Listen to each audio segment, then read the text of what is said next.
Welcome to our final session of the Learning Lab. Hard to believe we've been here for 6 full weeks and we are reaching the end. Just a reminder, as ever, make sure as you come in that your camera is off and that you have muted yourself until we get into the breakout rooms or until we tell you to come on camera. Just while we're waiting for everyone to come in, just a little heads up that at the end of the panel session, we are going to attempt a class photo. This is completely optional.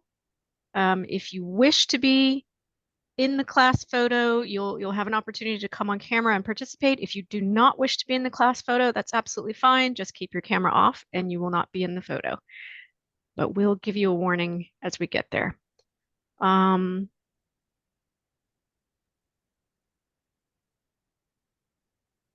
All right. Looks like everybody that was waiting has come in. So I'm going to go ahead and hand it over to Amanda for our grand finale panel. Mandy.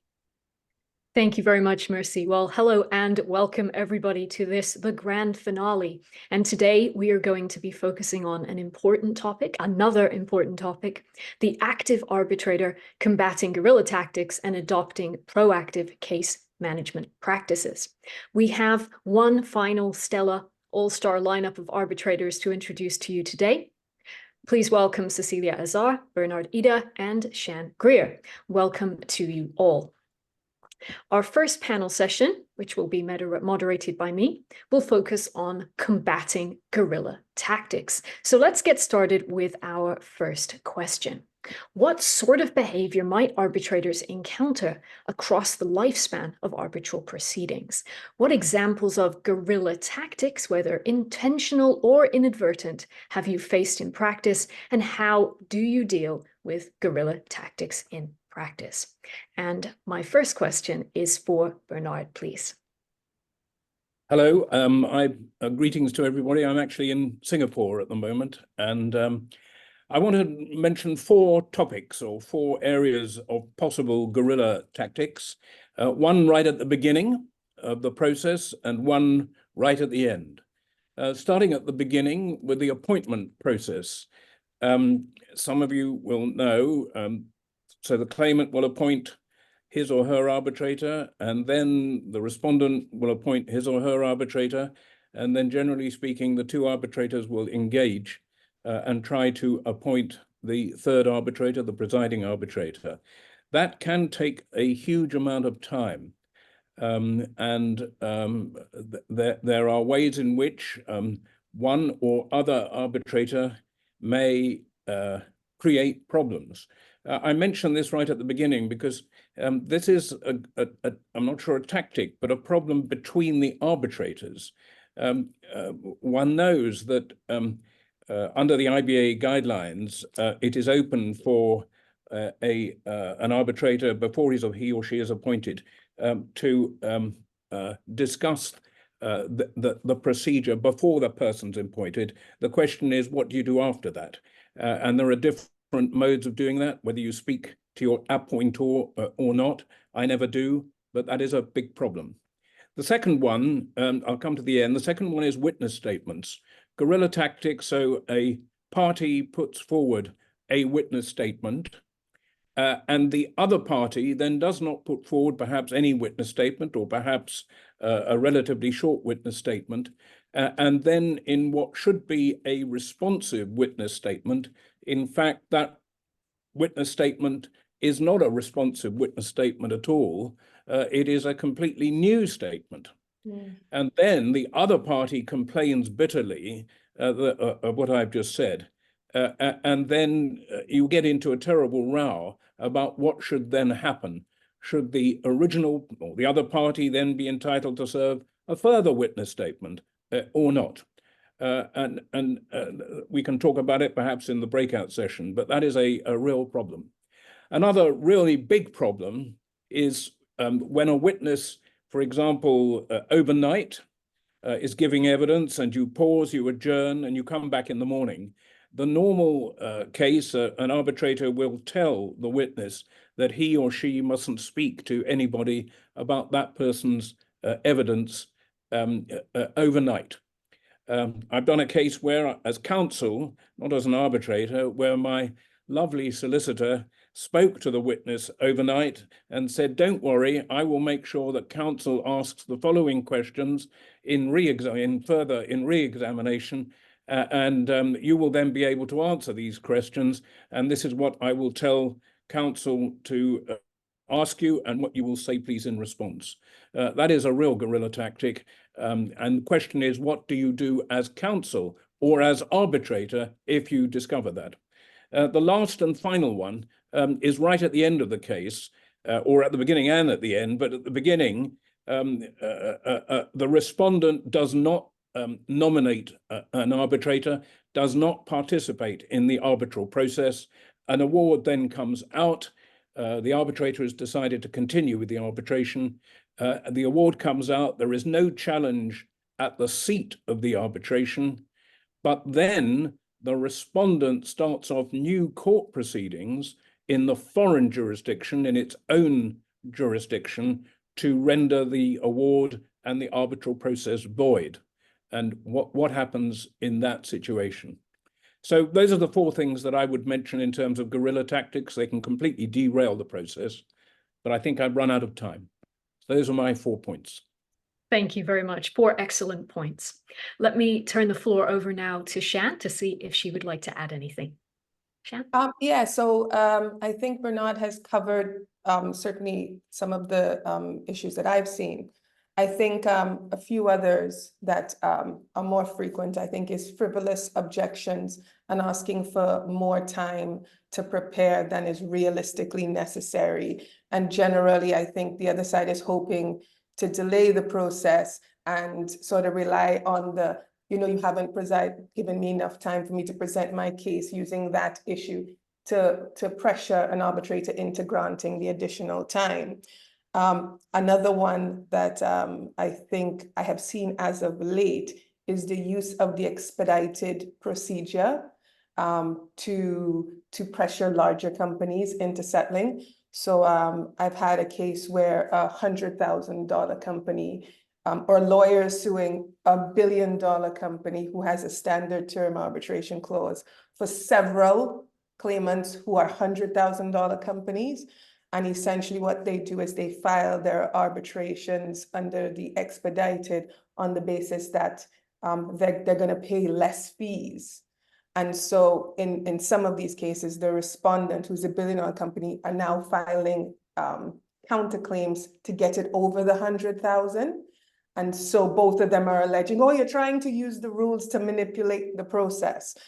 And I think I use that example because as we try to make the process more efficient, what we're going to find is that parties are going to become more innovative in how they navigate through the procedures that we put in place to try and make arbitration more efficient.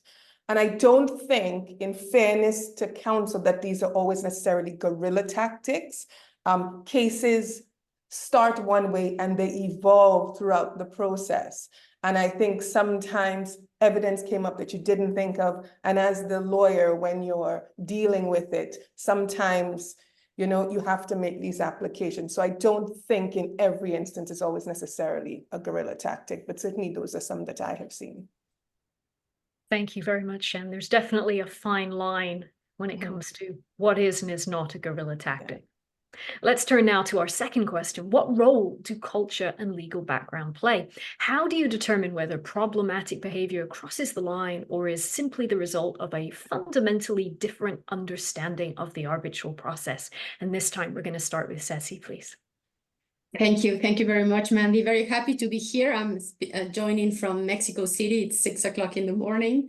Very, very happy to be with you. So I do think, Mandy, that culture and legal background play a very, very important role in this type of behavior. Because in some jurisdiction, if a litigator does not try this type of tactics, or doesn't carry out this strategy, might be seen as weak or not diligent enough. In traditional litigation, and I mean before the courts, for example, in Mexico, a client might expect these tricks to be part of the advocacy skills. I'm trying to say that when in some countries, guerrilla tactics are seen as unethical practices, in some other countries, the same tactics are seen as part of the job, or could be seen as part of the job. And this is interesting. I don't know, you have probably heard the word chicane or chicana in Spanish. It is often used to make reference to a trickery or an artifice, or as a verb, it is used as to quibble. That is to raise an objection about a trivial matter. So actually, for example, in a car race, in Formula One, a chicane is a complicated turn in the road. And in Mexico, those lawyers applying guerrilla tactics are called chicanas or chicaneros, which is these tricks you make in a proceeding and these complicated turns to complicate the proceeding. So it's interesting how the word chicane is used in this type of guerrilla tactics, at least in Mexico. So for the arbitrator to determine whether a problematic behavior crosses the line or is just simply the result of a different understanding of the proceeding, I think it is important to consider the background of the lawyer, the tradition of the lawyer, the judicial tradition of the lawyer, his or her experience in arbitration, his or her writing style or advocacy skills in general. So sometimes it is clear that the lawyer has a strong belief in what he or she is arguing. For example, for some practitioners in Mexico, it is difficult to accept that the arbitration can initiate with a very simple brief of 10 pages, and that the full statement of claim and the evidence will be filed 4 or 6 months later. So they need to make this argument, and they need to make the argument that the claim was already filed with the notice of intent, and that the other party has not a second chance to file a statement of claim. And sometimes it is legitimate for them to argue that the possibility of filing the claim has expired with the notice of intent or with the request for arbitration. So you need, as an arbitrator, to explain them that this is a practice, that normally the proceeding starts with a very brief document, and that the party will have then the opportunity to file a full statement of claim. So sometimes this type of objection are legitimate because of the background of the lawyer, and some other times it's a chicane or a chicana. Thank you very much, Ceci. It's always nice to have a bit of a linguistic mix as well. So thank you very much. Bernard, do you have anything you'd like to add to question 2, please? I'd like to add 2 points that I find constantly cropping up, due perhaps to cultural differences. The first is, at the beginning of a hearing, the use of PowerPoint presentations. I have a complete abhorrence for PowerPoint presentations. I know they are used many, many times. It's interesting that Jeff Bezos bans any PowerPoint presentations at Amazon. He thinks, and I agree with him, that the use of PowerPoint presentations shows a lack of intellectual rigor. And they are used often brought in at a late stage, just before the beginning of a hearing. I usually refuse to allow them. You've got to prepare that in advance, but that is an important cultural difference. Certainly where I come from, which is basically England, they are hardly used at all. The second is cross-examination. Live cross-examination of witnesses is very much a common law tradition, and can be used very, very effectively. Many other jurisdictions, like in Europe, in France, in Italy, in Germany, what I call the continental arbitrators, arbitral processes, cross-examination over a number of days is very, very unusual, and certainly is, from a cultural point of view, they are not used to it. And so that is a very, very big difference. And one major difference, for example, I did an arbitration as counsel in Finland, where as a cross-examiner, you are not entitled to make leading questions. And I was stopped in an arbitration, I don't know, 15 years ago, because it was said that in Scandinavia, you cannot use leading questions in cross-examination. I have to say, I don't know how you do cross-examination other than by leading questions. But those are the two major extra points that I would add. Thank you very much, Bernard. Death by PowerPoint is definitely not one of my favorite presentational styles either when I'm sitting, I must confess. Let's turn now to question 3. Does your approach to tackling guerrilla tactics change when you're sitting in institutional arbitrations and have the benefit of institutional oversight, as opposed to when sitting as a sole arbitrator in ad hoc proceedings, for example? And let's turn to Shan for her views on this question, please. Thanks, Mandy. I'm going to be a little controversial and just quickly address the PowerPoint point and disagree with you and Bernard. And I was involved in an arbitration. One side was a barrister from the UK, the other was Canadian solicitors. The barrister did what barristers traditionally do, which was gave their closing submissions. The Canadian counsel rolled in a TV screen and they used PowerPoint. What I liked about their PowerPoint is they linked to the PowerPoint all of the evidence and all of the submissions. And so I could use their PowerPoint to find the evidence that relied on each point they raised. So they would say, this is our submission, here's the evidence, here's the link to the evidence. These are skeleton arguments, here's the link. So I think if it's used strategically, it can still be quite useful. Now, they didn't win because the law wasn't on their side, but I did understand their case a lot better. So not in all instances should we poo-poo on PowerPoints. In terms of the third question, so I wear 2 hats. I am both an arbitrator and I also run the BVI Arbitration Center. And so having done that, I have the opportunity of really seeing the issue from both an arbitrator's perspective and an institution's perspective. And, you know, guerrilla tactics can be disruptive in both those scenarios. But certainly I think when you're in an institutional arbitration, you have more support. And if you're in that thing, certainly my strategy is always to take full advantage of the resources and the support provided by the institution. So institutions like the ICC and the BVI-IAC, they offer comprehensive rules and administrative support, which allow you to manage the process. And the case managers, the administrative staff, they, in addition to you, are monitoring the procedural timelines. And I think having that oversight sort of cajoles the parties into better compliance, particularly when you're dealing with very reputable institutions and then they know they're going to have to come back again. They don't want to anger the people. There's always that, you know, moral or strategic background thinking, which you don't, because somebody else is looking and somebody else could criticize you and somebody else knows, which you don't have when you're in an ad hoc arbitration. Realistically, if you look at the uncitral uncitral rules, for the most part, they're similar to most of the rules. So you're not really getting from the institutions substantially different rules, but I think the oversight helps. You know, in the absence of having an institution, I think if you're in an ad hoc arbitration, it's really important to take a very hands-on approach. Otherwise, things can go off the rails very quickly.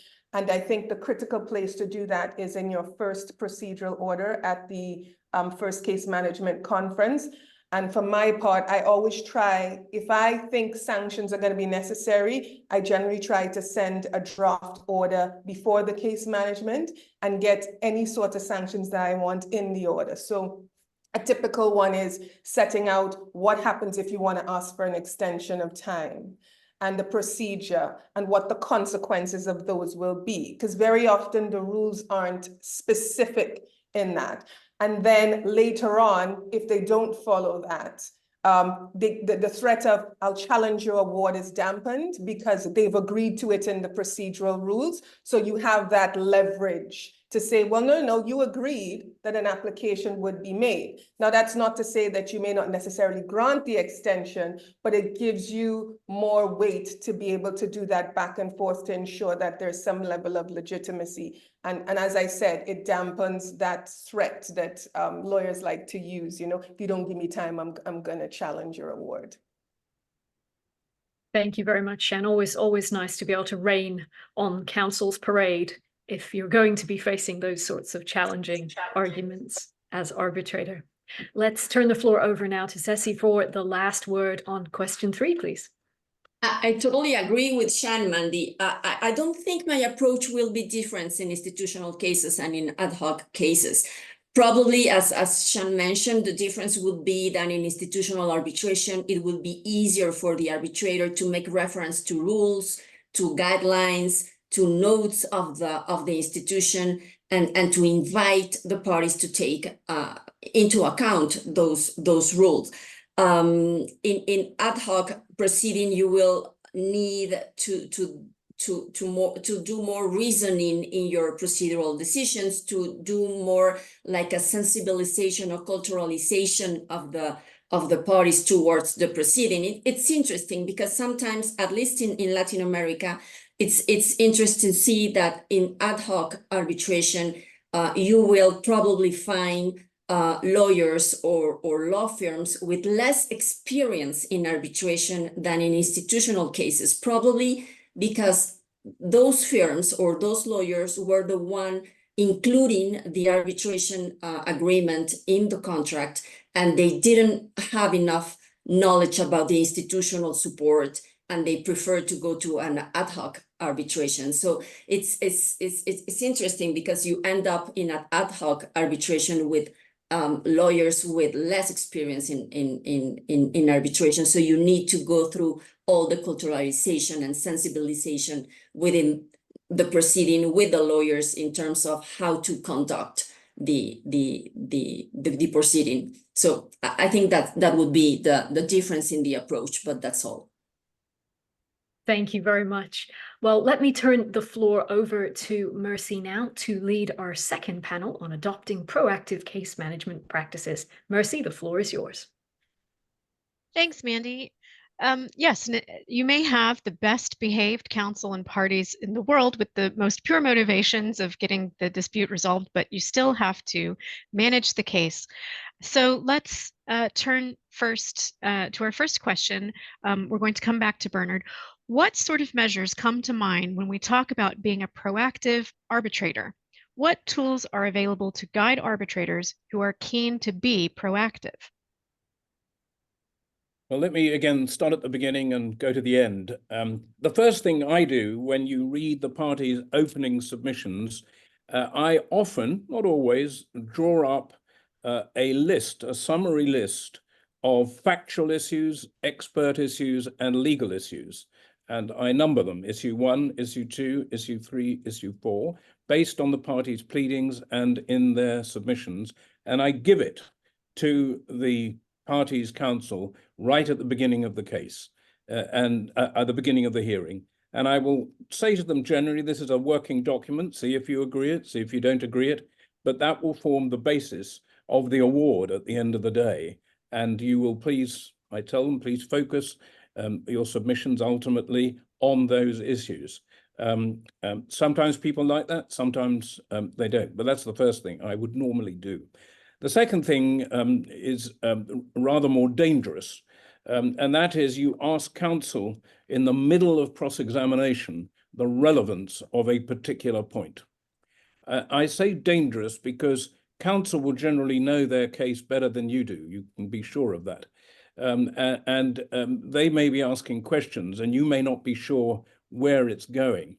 So I normally let counsel have a certain amount of space and rein, but after a while, I will jump in And I won't stop them necessarily, but I will want an explanation as to where a particular line of cross-examination is going.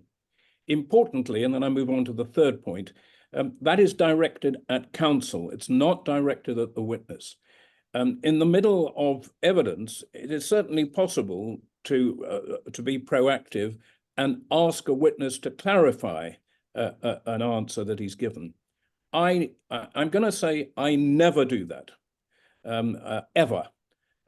There are some, having said that, there are some exceptions, but I will generally never interrupt a witness giving evidence at all. And so I'm very much against proactivity then.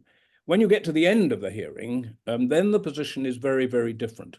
When counsel are making submissions at the end of the evidence at the oral stage, I interrupt constantly. It might be said I interrupt too much, but I regard final submissions as like a seminar where I want particular answers to particular questions, and I will be interrupting constantly in the course of final submissions. Again, some counsel like that, some don't. And I know that some arbitrators just like to sit there and like to listen. I don't do that. I test at every stage the arguments that are being put forward. So those are the four things that I would highlight in terms of proactivity. Thanks. And we can also consider tools one we make ourselves. Ceci, do you have any tools that you create or that you find, or any other measures that you give parties?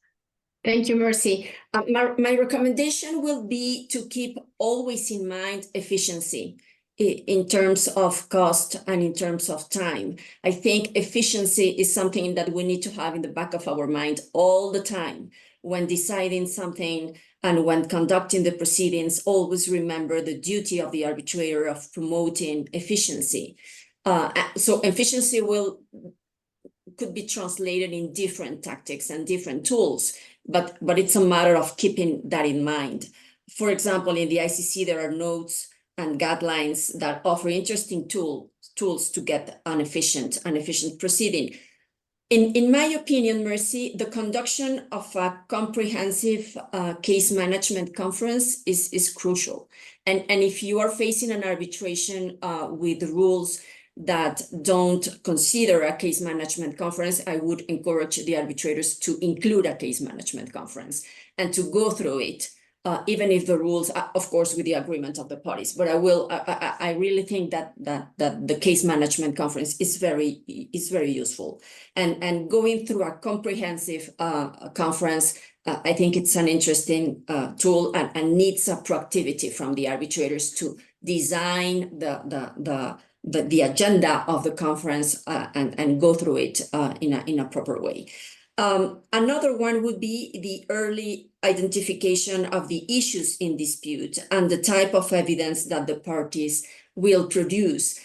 So knowing about that plan that the parties have towards the proceeding in an early stage of the case, I think it's very useful.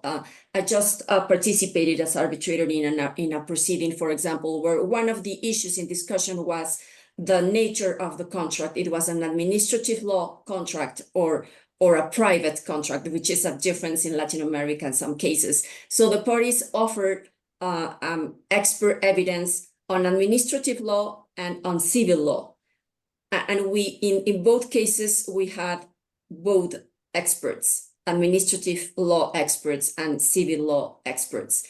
In my opinion, if we would identify that in an early stage of the proceeding, we would probably suggest to have just one expert being able to address both issues, administrative nature of the contract or civil nature of the contract.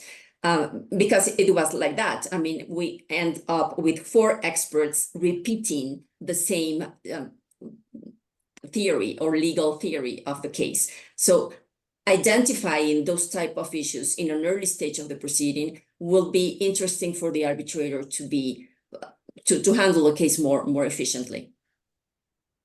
Thanks. Great strategies. Let's turn to our second question, and this is a big one. What are the potential pitfalls of proactivity? And of course, the ever interesting question of how do you manage due process paranoia? And Shan, you kind of previewed this for us in our previous panel when you talked about the threats that sometimes parties can make using due process issues to the arbitrator. So what's your view on this?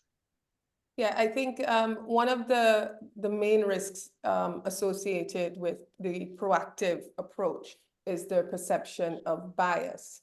And I think when an arbitrator takes on a hands-on role, sometimes the parties may perceive this as favoritism to one side, particularly in instances that Bernard has highlighted where you're asking questions and getting involved. And I agree, you have to be very cautious not to get in the fray.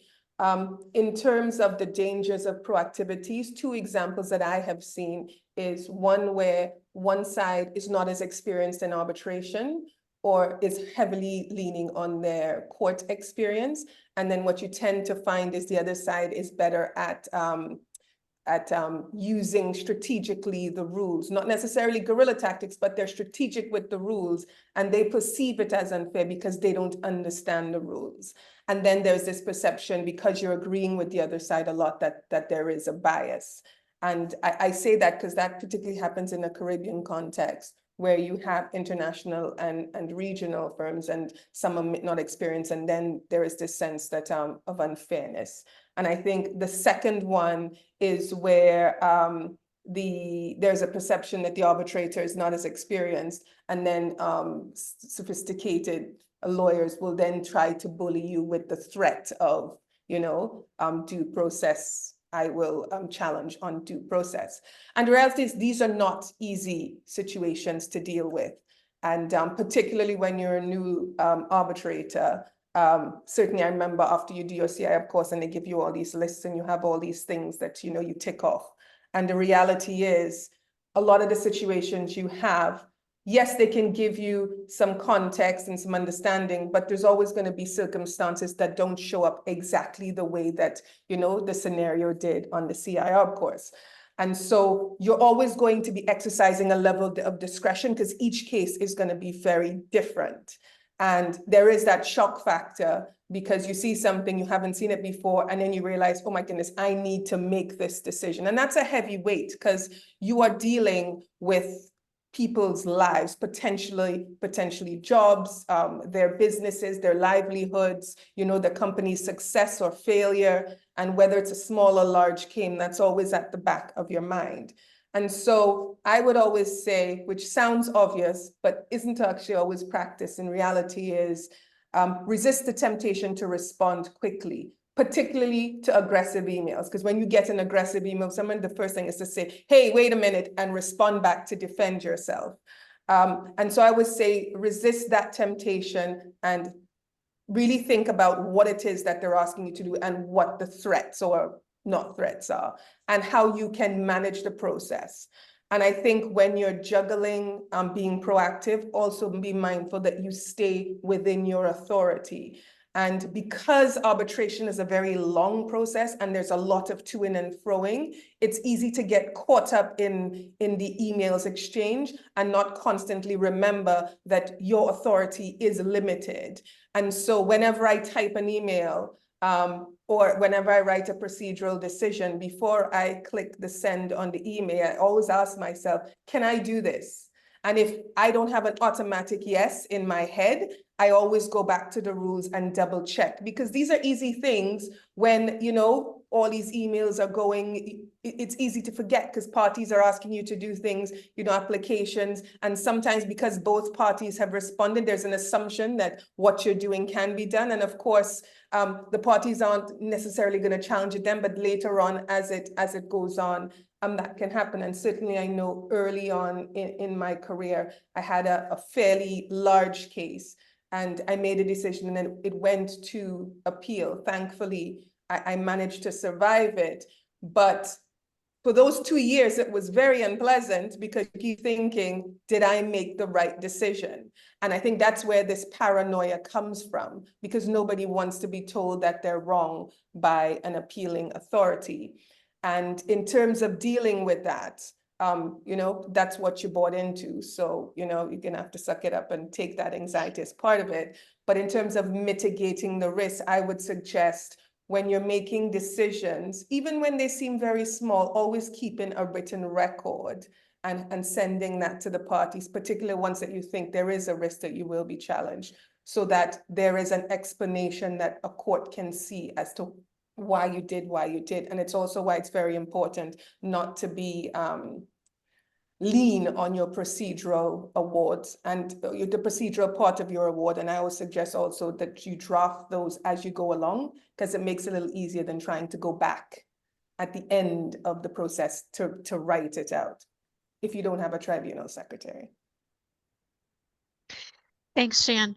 And thank you too for pointing out exactly why we are running this course at all, which is the potential for these situations that we just cannot predict coming up and are not necessarily in the sort of perfect outlines that we have in the modules. We try to provide some kind of context for dealing with them. Bernard, is the due process anxiety just part of the job, pitfalls and managing for due process in your view? Well, let me say I agree completely with Shan before. I agree with everything she says, but there is a difference, a sharp difference in my view, between an arbitrator being proactive and an arbitrator being unfair. The questions you, as formulated, I'm being a bit of a lawyer here, is what are the pitfalls of proactivity? In my view, there are no pitfalls about proactivity at all. There are great pitfalls about acting unfairly, but there is a sharp difference between the two. And I think the statistical analysis has got to be borne in mind. I've done an analysis of all the cases before the court in England over the last, 10 years, between, I think, 2010 and 2021, I think 11 years, something like that. During that period in England, I would estimate there may have been, and no one really knows, but say 8, 9, 10,000 awards. On average, there are between 1,000 and 2,000 awards a year. One then can ask oneself, how many cases have actually been challenged in court on the basis of the arbitrator misconducting himself or herself? And the analysis shows that probably out of, let us say 10,000, that may be a good average or not, I don't know, there are probably less than 20. And those mainly have got nothing to do with the arbitrator acting unfairly or being proactive. It's about the arbitrator doing something seriously wrong. And in fact, if you look at the cases in England, how many have there been where the challenge has been on the basis of the arbitrator acting unfairly?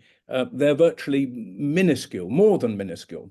So my message to all arbitrators is, do not be afraid of being proactive at all. Do not suffer this paranoia. Get rid of it. Be robust, but be fair. And those are my guiding principles. I have no problem with being proactive at all. I have a big problem about being unfair, and I hope I never am. But I am very, very proactive from the beginning of the case to the end. And I encourage all arbitrators to be proactive, but always fair. Thanks. A great takeaway, if you remember nothing else from this panel, be not afraid. I love it. All right, so this takes us to our final question of the morning.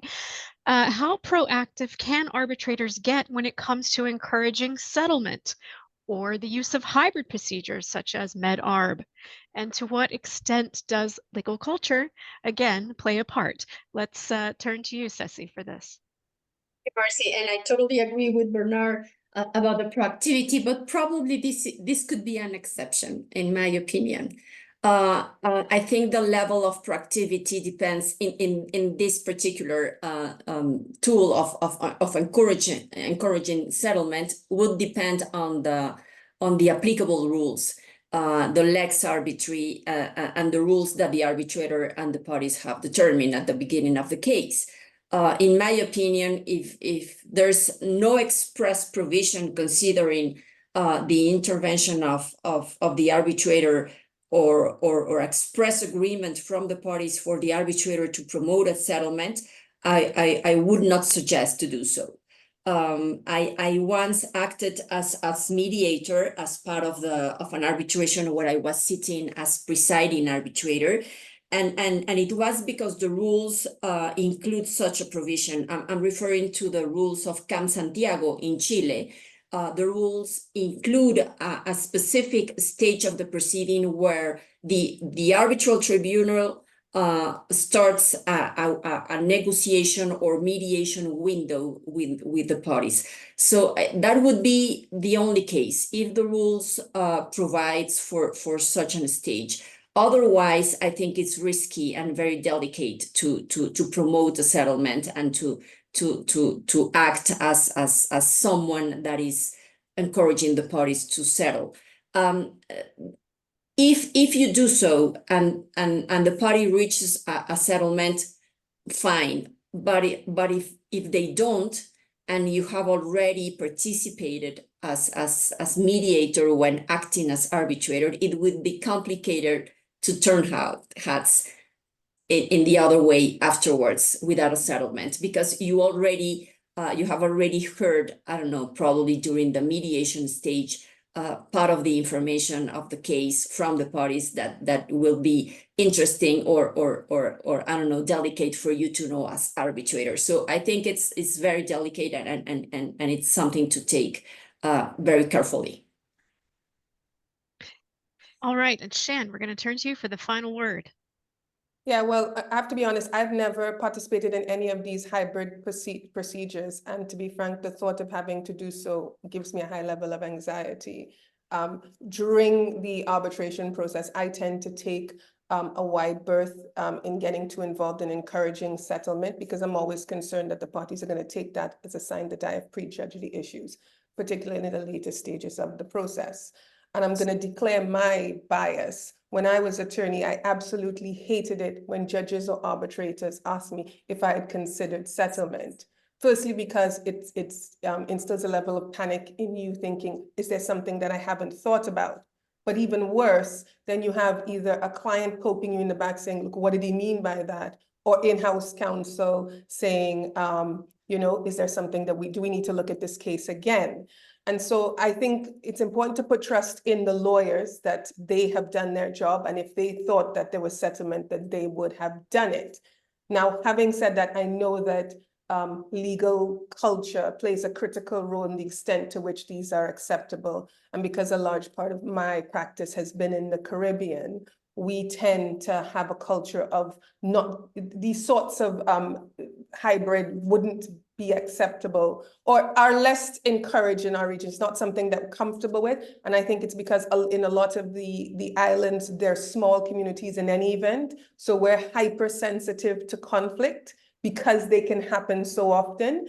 And so an issue, any sort of mechanism or issues or procedures which become conflict sensitive tend to become larger than life for us, because we already have that perception of everybody knows everybody. And so I think everyone will just generally feel a level of discomfort in using it. So certainly that's not something I've seen. And I think that's my example of how legal culture could probably play a role in determining whether MedArb is something that parties would consider. And I should say, Shan, should the possibility ever arise or be presented to you, the Chartered Institute of Arbitrators actually has a guideline on this, on mediation and arbitration, specifically for arbitrators to consider this. So thank you for the opening to give that a little plug. And if any of the students haven't seen it, please go and have a look, and you can see kind of some guidelines for how you would decide whether or not you were going to do that. Right. Well, thank you so much to our panel. This has been a great final panel. I think it's been a perfect finale. And I think particularly with our rallying cry of "Be not afraid" from Bernard is a perfect place to conclude. I'm going to ask that we pause the recording now